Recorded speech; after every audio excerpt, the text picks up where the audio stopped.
The serene blue skies of an unremarkably sunny afternoon were interrupted by the sudden appearance of a colossal, sleek vessel that hovered silently over the United Nations headquarters in New York. People on the streets craned their necks, their eyes wide with a mixture of awe and fear, as national broadcasts were hijacked to show the spectacle unfolding. Inside the UN Security Council, chaos reigned until Captain Leo Reynolds, a tall figure, clad in his military uniform, stepped in. His calm demeanor contrasted sharply with the alarmed whispers filling the room. "Quiet down!" his voice boomed, instantly silencing the murmurs. "We need to focus. This is what we've prepared for, in theory." The main screen flickered and a face appeared. The features were distinctly non-human, large, opalescent eyes and smooth, silver skin. "I am Cathris of the Tarnis," the figure spoke, its voice resonating through the speakers. "We seek the leader of this world." Leo stepped forward, addressing the alien directly. "I am Captain Leo Reynolds, designated representative of Earth in interstellar communications. How can we assist you today?" Cathris's eyes narrowed slightly. "We have observed your planet. You have potential, but you are disorganized and chaotic. We offer a path to order, under Tarnis guidance." The room erupted in whispers again as delegates absorbed the implications. Leo held up his hand for silence. "And if we choose to remain independent?" he asked. "Then you will leave us no choice but to consider you a threat to galactic harmony," Cathris replied. Leo glanced around at the anxious faces of the world's leaders. "We wish to discuss this matter further, to understand your position and negotiate our stand as equals," he said. "Very well," Cathris conceded. "I will arrive at your coordinates in 3 of your days. Prepare for my delegation." The screen went blank. As the room burst into urgent conversation, Leo approached the American delegate, Ambassador Martinez. "We need a game plan," Leo stated firmly. Martinez nodded. "This could be a bluff, Leo, but we can't afford to take chances. We need to show them we're more than they assume." "Agreed," Leo said as he looked toward the European delegate. "Let's get our best minds on this. We need perspectives, strategies, anything that helps us stand on equal footing." The next days were a blur of preparations. Leo convened with scientists, military strategists, and diplomats, crafting a meticulous response. They worked around the clock, fueled by coffee and the gravity of their task. As the 3rd day dawned, Leo found himself on the landing platform where Cathris's ship was expected. He was joined by a select group of delegates, each one representing a facet of Earth's defense and diplomacy. The Tarnis ship descended silently, the ground trembling under its shadow. The hatch opened, and Cathris stepped out, flanked by guards. Leo walked forward, extending his hand in a gesture of peace. "Welcome to Earth, Cathris. Let's talk about our future," he said, his voice steady. Cathris looked at the offered hand, a glimmer of surprise in his eyes before taking it. "Indeed, Captain Reynolds. Let us see what your world has to offer." As they walked towards the conference room, Leo felt the weight of the world on his shoulders, yet he was ready to defend humanity's place in the cosmos, on their own terms. Captain Leo Reynolds stood beside the towering windows of the Tarnis spaceship, gazing out into the void of space as stars streaked by. The atmosphere was charged, a stark contrast to the serene vastness outside. He adjusted the collar of his uniform, preparing mentally for the diplomatic battle ahead. Cathris appeared beside him, his expression unreadable. "Our journey to the Galactic Council will soon conclude. Are you prepared to meet the others?" Leo turned, meeting Cathris's gaze. "I am. I'm eager to understand more about this council and how we might fit into it." Cathris led Leo through the corridors of the ship to a small briefing room, where holographic images of various alien species flickered into existence. "The council consists of representatives from the dominant civilizations within our sector. Each has vested interests, alliances, and, occasionally, rivalries." Leo studied the images closely, noting the features and brief descriptions that accompanied them. "And all these species agree on the Tarnis leading them?" "Not precisely," Cathris admitted. "Leadership in the Council is not about dominance, but about stewardship. Some support us, others tolerate us, and a few oppose us. You will need to convince them of Earth's value." The ship began its descent onto a vibrant planet, with sprawling cities that glowed beneath them. They landed, and Leo followed Cathris out into a bustling port city. The air buzzed with the languages of a dozen alien races. They were escorted to the council building, a massive structure that towered above the city. Inside, Leo was introduced to the assembly, his heart pounding as he took his place at the podium. Ladies and gentlemen of the Council, I am Captain Leo Reynolds of Earth, he began, his voice echoing in the vast chamber. We come in peace and seek only to be your equals, to share in the responsibilities and benefits of this council. A murmur ran through the chamber, various members whispering among themselves. An imposing figure with deep blue skin and multiple eyes rose. Why should we entertain the inclusion of a species that has not proven itself? Your planet is divided, primitive. Leo took a deep breath. Yes, Earth has its conflicts, but we also have a rich history of overcoming adversity. We bring unique perspectives and perhaps a fresh approach to old problems. Another member, this one small and cloaked, chimed in. And what of the Tarnis's claims of your potential threat to galactic harmony? We pose no threat, Leo responded firmly, but we will defend ourselves if necessary. However, our first and most sincere intention is diplomacy. Kithris then stood, his voice commanding the room's attention. I have observed Earth. They are young, yes, but they are also resourceful and resilient. They can offer much. Debate ensued, each member presenting their view, discussing Earth's fate. Leo listened, interjecting when needed, defending Earth's potential and striving to sway the room. As the hours passed, agreements were made and compromises reached. The Council decided to send delegates to Earth to observe and engage further before a final decision was made. As Leo and Kithris left the chamber, Leo felt a mix of exhaustion and exhilaration. Thank you for your support in there, he said to Kithris. It is not unwarranted, Kithris replied. But remember, the real challenge begins now, preparing your planet for what is to come. Leo nodded, ready to face whatever challenges awaited, knowing the eyes of the galaxy were now firmly on Earth. The journey back was quiet, each lost in thought, the stars silently watching their passage. Back on Earth, Leo Reynolds convened with world leaders in a secure facility, a sense of urgency permeating the atmosphere. He presented the information gathered from the Galactic Council, emphasizing the diverse perspectives and potential threats. As you've seen, the Tarnis are pushing for control, but the Council is still undecided. We have a window of opportunity to establish our position as a sovereign and equal civilization, Leo explained, pointing at the holographic displays showing strategic points in space and the key players from the Council.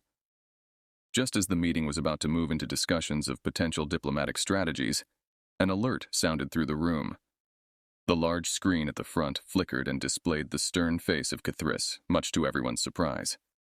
Captain Reynolds, esteemed leaders of Earth, Kithris began, his voice stern, we have deliberated further and find your progress unsatisfactory. You leave us no choice but to present an ultimatum, submit to Tarnis oversight, or face dire consequences. The room erupted in whispers and gasps. Leo's heart raced as he stepped forward, addressing Kithris directly. We must request further discussion on this matter. There is much to consider, and we believe cooperation is still achievable. Kithris's gaze hardened. You have 3 days to comply. This is not merely a suggestion. It is the only way to ensure your safety and integration into the galactic community. The transmission ended abruptly, leaving a heavy silence hanging over the room. Leo turned to face the assembly, his expression one of resolve. We must decide our course of action, not just for our own generation, but for the future of humanity, he stated, his voice firm. We need a plan that affirms our independence and our strength. Ambassador Martinez rose, her face set in determination. We need to rally our allies, both old and new. It's time we leverage our position and the alliances Captain Reynolds has begun to forge. The next few hours were a flurry of activity. Leo worked closely with his team, reaching out to the alien civilizations he had interacted with at the Council. He emphasized Earth's desire for peace, but also its readiness to defend its autonomy. Simultaneously, the world's best minds in science and defense were pulled together to prepare for any potential conflict, hoping it would never come to that. Technologies were shared, and strategies were drawn up, marking the beginning of Earth's unified defense initiative.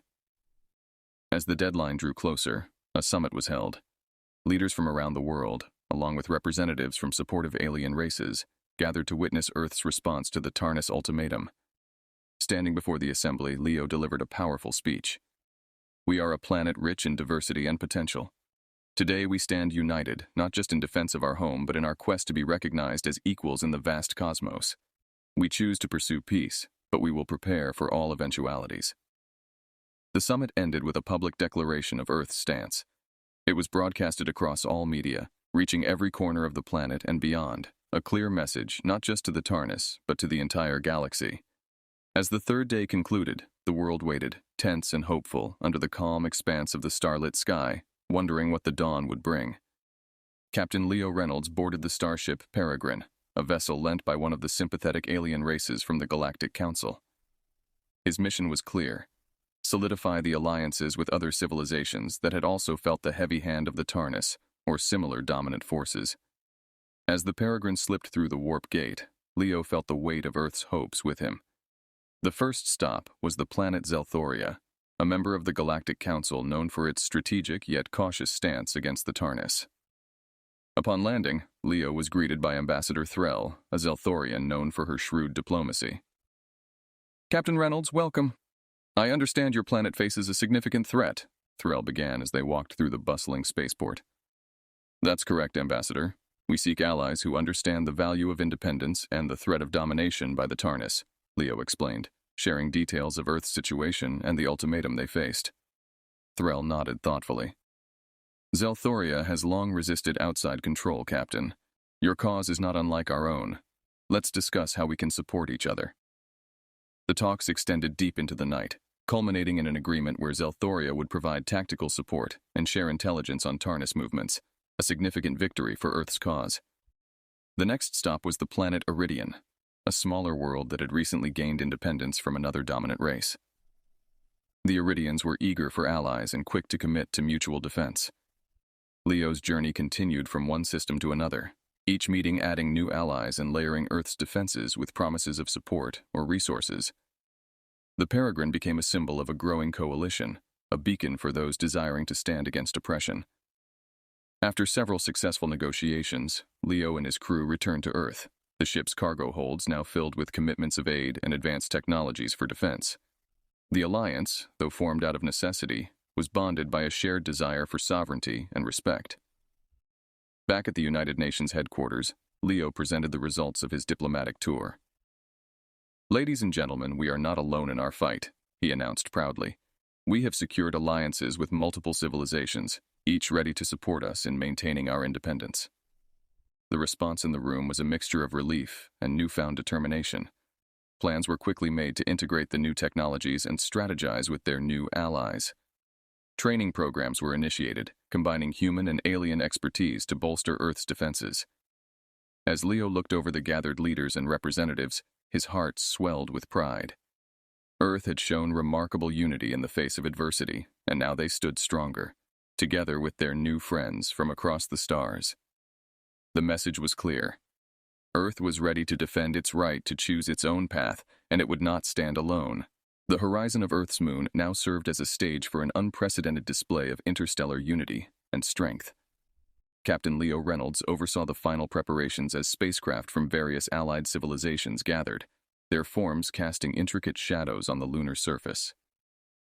"This isn't just a show of military might, but a demonstration of our collective technological advancements and our commitment to peace."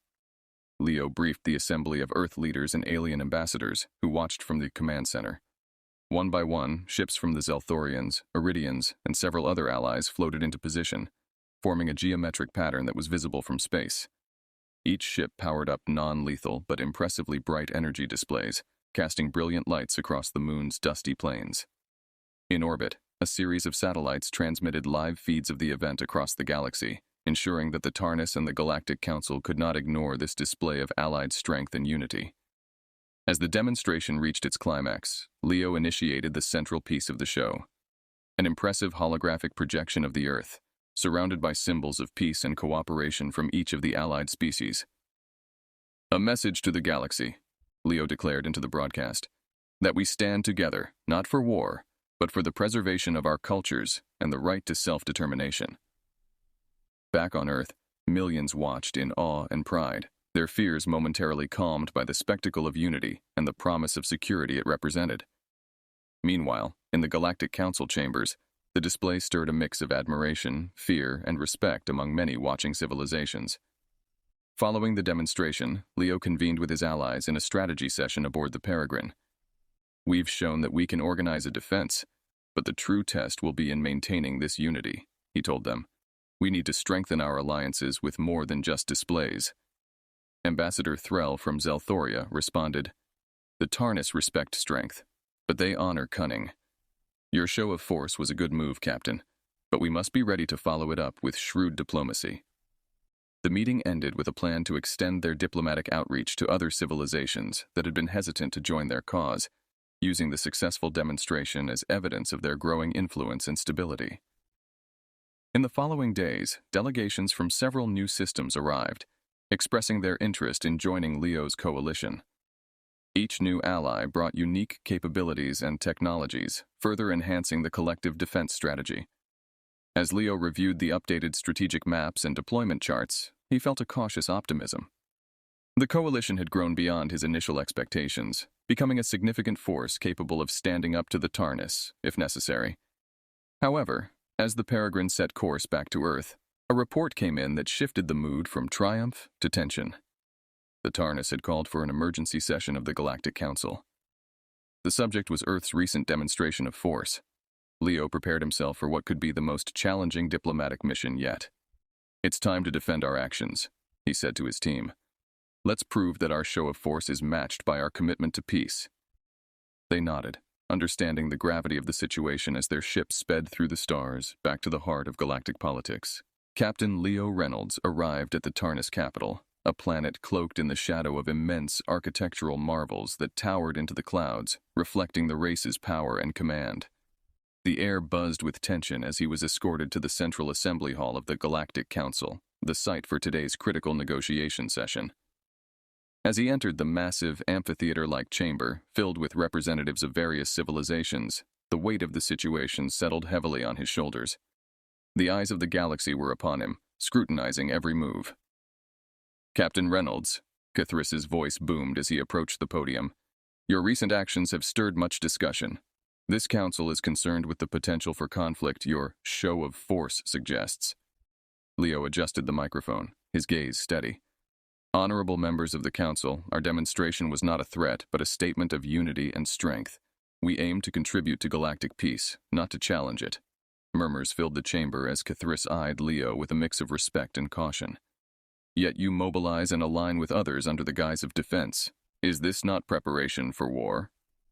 A seasoned diplomat from a neutral planet rose to speak.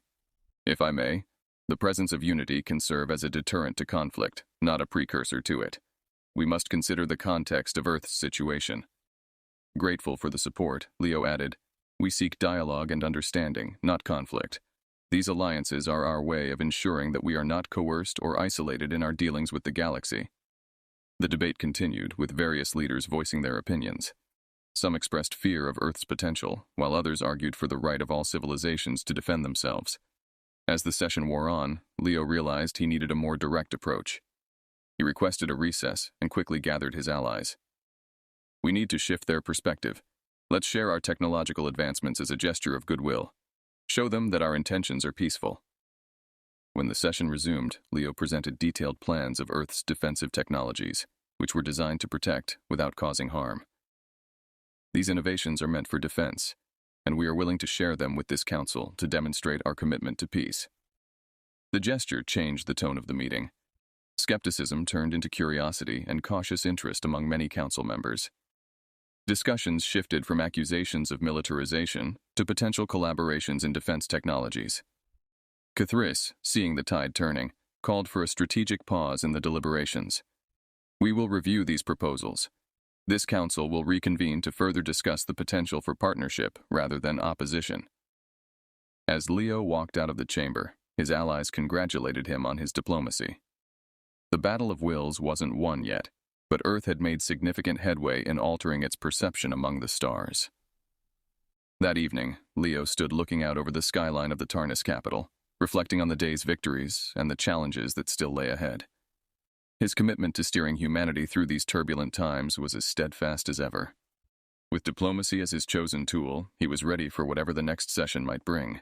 The chambers of the Galactic Council buzzed with anticipatory energy as representatives from across the galaxy gathered once again. Today's session was pivotal, and Captain Leo Reynolds knew that the stakes couldn't be higher. As the council members settled into their seats, Leo reviewed his notes one last time, his strategy clear in his mind. Today, he would need to harness every ounce of his diplomatic skills to solidify Earth's position in the galactic community. The session opened with the chair of the council, a being from a highly respected and ancient civilization, calling the assembly to order. We reconvene to discuss the proposal put forth by Earth and to decide on their future engagement with our community, the chair announced. Leo rose, his figure commanding attention. Esteemed members, we stand before you not as a threat, but as potential partners. Our recent demonstrations and disclosures are our pledge towards a shared peace and prosperity. A delegate from a civilization recently swayed by Earth's technology sharing interjected, "We have reviewed the defensive technologies provided by Earth. There is merit in considering their integration into our galactic defense protocols." Kithris stood, his voice echoing in the chamber. "While we acknowledge Earth's initiative, we must not ignore the potential risks. Their rapid development and unpredictable nature could disrupt our balance." Leo countered calmly. "With respect, the same could have been said about any of your civilizations at one point in your histories. We are asking for the chance to prove ourselves as you have. We are committed to transparency and cooperation." The debate continued, with various factions expressing their concerns and support. Leo's team distributed further documentation on Earth's plans for interstellar cooperation, including initiatives for joint research and mutual defense. Seeing the need for a decisive move, Leo addressed the council with a bold proposition. "Let us not only join you, but also host a symposium on Earth. We invite you to see our world for yourselves, to experience our culture and our sincerity firsthand." Whispers filled the chamber, the idea of such a symposium intriguing many of the delegates. The representative from a neutral advanced technological race spoke. "This invitation could serve as a valuable step in building trust and understanding. We support this motion." As the council members voted, Leo waited, the tension almost palpable. Finally, the chair announced the results. The motion to accept Earth's proposal and attend the symposium on their planet is approved. A collective breath seemed to be released throughout the chamber. Leo's gambit had paid off. As the assembly adjourned, delegates from various civilizations approached him, expressing their interest and curiosity about Earth. Kithris, though still reserved, nodded slightly to Leo in a gesture of respect.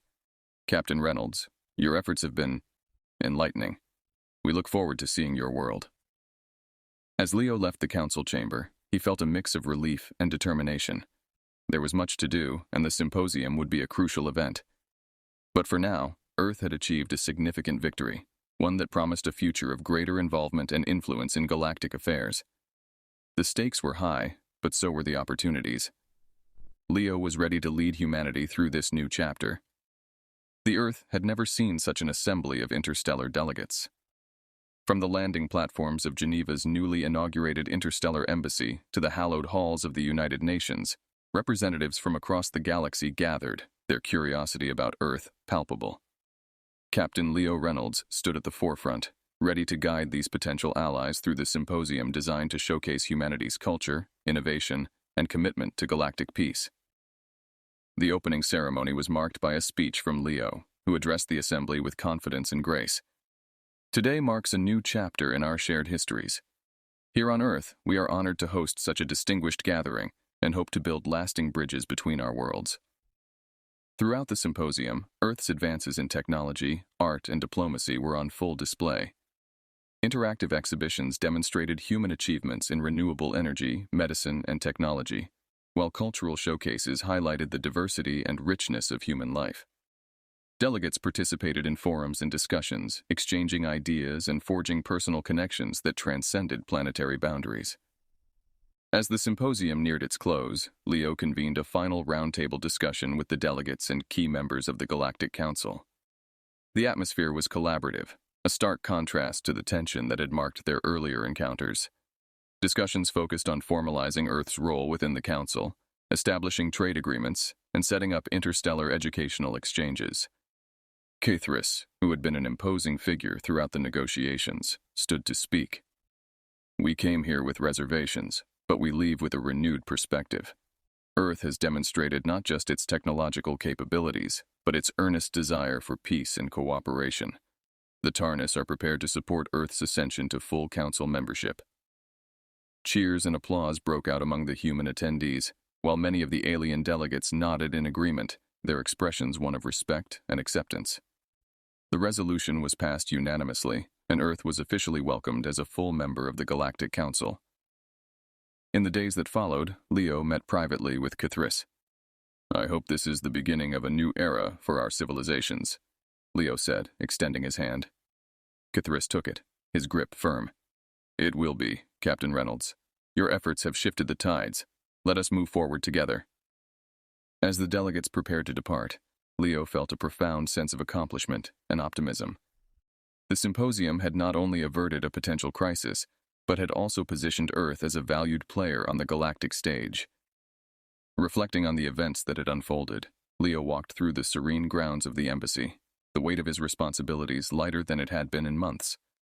Earth had stood on the brink of isolation, but had emerged not only intact, but stronger and more united.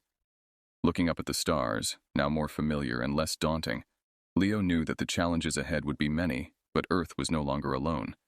The future was a tapestry woven from the threads of many worlds, and humanity was now a vital part of it. This was not just a resolution of past conflicts, but a reckoning of Earth's new role in the cosmic community.